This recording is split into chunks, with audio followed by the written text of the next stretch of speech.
जन्नत के पत्ते बाब नंबर 15। सारे घर में खुशियां उतर आई थीं, वो खुशियां जिनका उसने बहुत इंतजार किया था। पिछले साल दिसंबर में सबांजी के मेल के बाद इन 6-7 माह में पहली दफा वो दिल से खुश हुई थी। बहुत मुश्किल से ये खुशी उसको मिली थी और वो इसको पूरा पूरा जीना चाहती थी।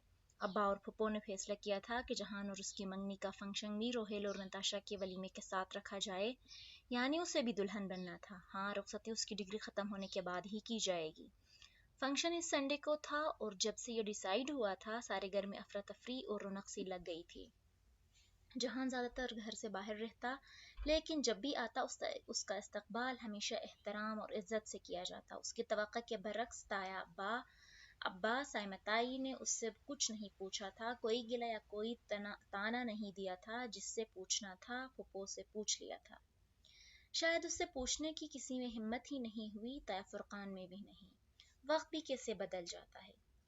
हाँ, अलबत्ता वो उसकी जॉब के बारे में, उसकी करियर के बारे में और उसके आने वाले कामों के बारे में ज़रूर पूछा करते थे और वो उनके सामने बैठा धीमे लहजे में मुख्तसर से जवाब दे रहा होता था। एक लिहाज सा था जो सब ने अपने और उसके दरमियान खड़ा कर दिया था। पता नहीं वो इस सब से भी खुश था या नहीं, मगर वो बहुत खुश था।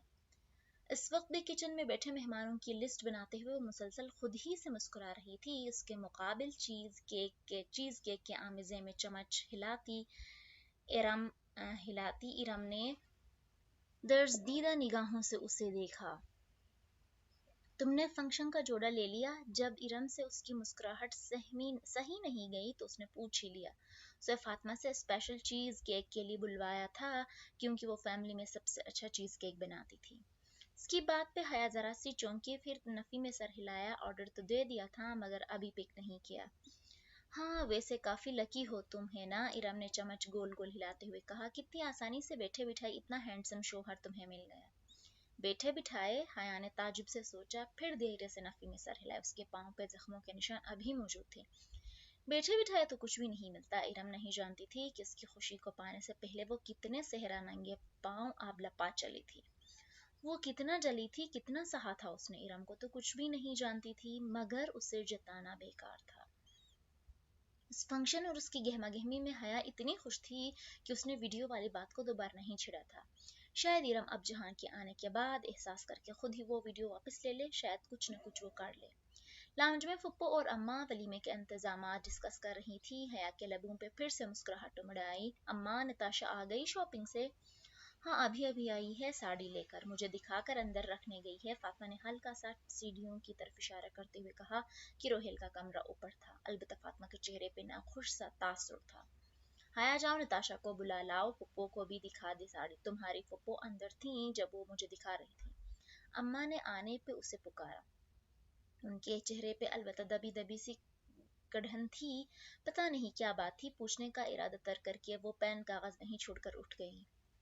जहान का कमरा सीढ़ियों से ऊपर राहदारी में एक कोने पे था तो रोहेल का दूसरे कोने पे। वो आखिरी जीने चढ़कर ऊपर आई तो देखा जहान और नताशा रोहेल के कमरे के सामने खड़े हंसते हुए कुछ बात कर रहे थे। नताशा के हाथ में 3-4 बड़े बड़े शॉपिंग बैग्स थे और वो हाथ हिला हिलाकर खालिस अमेरिकी अंदाज में तेज तेज बोलती कुछ बता रही थी। इतने फासले से आवाज तो नहीं आ रही थी वो क्या कह रहे थे, मगर खुश मिजाजी शनासाई उसके अबरू तन गए। इतने हंसकर मुझसे कभी कोई बात नहीं की। हाँ हाँ नताशा, उसने पुकारा। दोनों ने बेख्तियार उसे मुड़कर देखा। जहां इस्तकबाली अंदाज में जरा सा मुस्कुराया, मगर एक नाराज निगाह उस पर डालकर आगे आई। नताशा, अम्मा बुला रही हैं, फुप्पो को कपड़े दिखा दो। ओके। नताशा ने एक नज़र जहान को देखकर इस बात में सर हिलाया और नीचे चली गई। वो चुभती हुई निगाहों से नताशा को देखती हुई जहान की तरफ पलटी। क्या बात हो रही थी अपनी बचपन की सहेली से? वो जरा हंस दिया। नहीं भई, मैं तो तुम्हारी वजह से इतना खुश अखलाक हो रहा था। तुम्हारी भाभी है ना, मेरी वजह से तुम कुछ नहीं करते, और अगर कुछ करना है तो शाम मेरे साथ फंक्शन के कपड़े लेने आ जाओ। अगर तुम्हें नहीं पसंद हुए तो बदल लेंगे। नताशा को भूलकर उसे कपड़ों की बात याद आ गई थी। एक तो पता नहीं हमारी मंगनी कितनी दफा होगी, वो इस फंक्शन के आइडिया से उगता जाता था। अब हो रही है तो होने दो ना।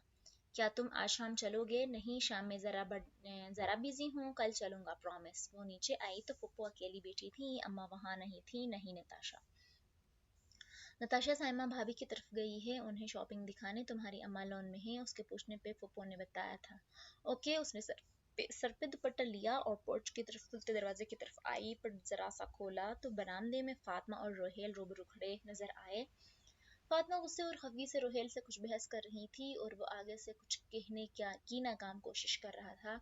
ये पहन कर जाएगी वो वलीमे में, हद होती है रोहेल, वो घर में क्या पहने पहने नहीं फिरती। मैं खामोश हो जाती हूँ। इसका ये मतलब नहीं कि मुझे और तुम्हारे अब्बा को बुरा नहीं लगता, मगर इस फंक्शन में हजारों लोग होंगे रोहेल, कुछ एहसास है तुम्हें? मगर अम्मा ऐसा क्या? मगर अम्मा उसकी नहीं सुन रही थी। शलवार कमीज लहंगा कुछ ले लेती, भले सर पे दुपट्टा ना लेती तब भी खैर थी, मगर ये स्लीवलेस बेकलेस बेहुदा सा साड़ी उठा कर ले आई है तुम्हारी बीवी। हमारे खानदान में कभी ऐसा लिबास पहना ही नहीं किसी ने। अम्मा क्या हो गया? हया भी तो स्लीवलेस पहन लेती थी, और अम्मा के तो मानो सर पे लगी तलवों पे बजी। मेरी बेटी का नाम मत लो। वो एकदम गुस्से में आ गई थी। मेरी बेटी जब घर से निकलती है तो अबाया पहनकर चेहरा ढाम कर निकलती है। खानदान में कोई नहीं जो मेरी बेटी के बराबर का हो। मगर अम्मा पहले तो हया भी, पहले की बात मत करो रोहेल, हम हया की बात कर भी नहीं रहे, हम तुम्हारी बीवी की बात कर रहे हैं। अच्छा ठीक है, मैं बात करूंगा उससे, वो जैसे जान छुड़ाने वाले अंदाज में बोला था, मगर अम्मा कन्विंस नहीं हुई थी।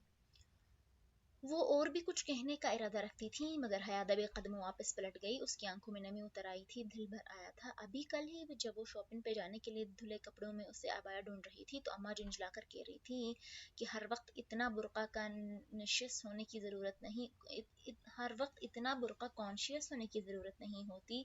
लेकिन उसकी गैरमुर्दगी में अम्मा उसके बारे में कुछ और कह रही थी। दिल से तस्लीम कर लेने और जुबान से एतराफ़ कर लेने में फ़र्क होता है, और वो फ़र्क अम्मा पाट नहीं सक रही थी।